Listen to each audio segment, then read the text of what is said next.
If you think you're messy, think again. I'm going to be taking you into the heart of hoarding and show you that no matter how filthy a house is, there's always a way to clean it. So come along with me. My name is Charlotte. I'm a 21-year-old cleaning business owner. So I grew up cleaning around my home. My childhood chore was to clean the bathroom every single week. And then as I got a little bit older, my dad owns a psychology practice. So I cleaned that once a week for $50 and I just really enjoyed it. I found it really therapeutic.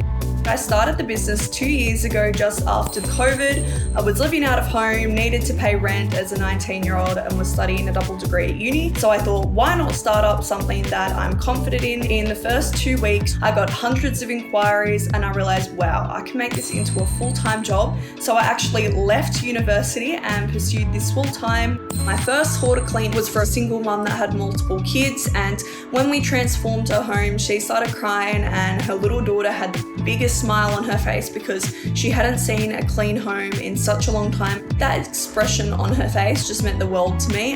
When I approach a hoarder home, a squalor home, or even just a messy home that someone's struggling to keep on top of, I use a process that involves 3 steps and it is very streamlined and allows us to tackle things really quickly and efficiently. So pretty much we sort things into piles. One of them's a chuck pile, one of them's a donate pile, and one of them's a keep pile. And I find that this is one of the most handy things to do when you're sorting through a messy home. Often there can be drug paraphernalia in these types of homes, so you'll need to look out for needles and sharps and things like that.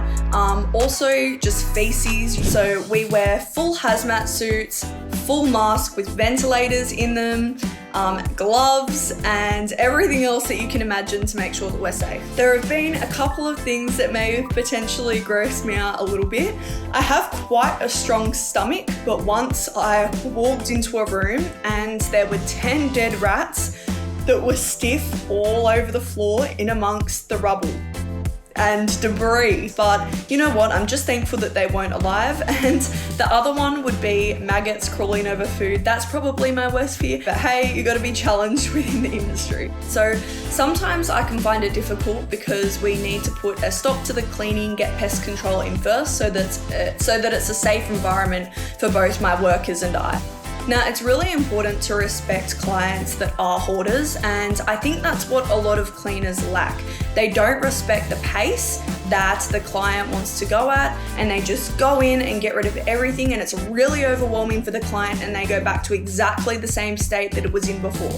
So I think my top piece of advice for that is just really listening to them and their expectations. And at the end of the day, it is their possessions, their home, their property. So we just go off what they want and really respect that. I find it really rewarding knowing that we're making a big difference in busy lives when they don't have the time to clean.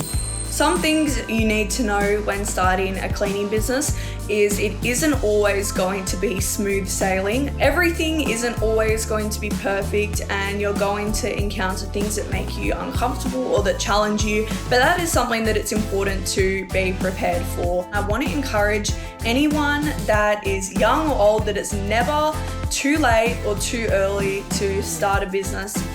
I am seeing. Are you?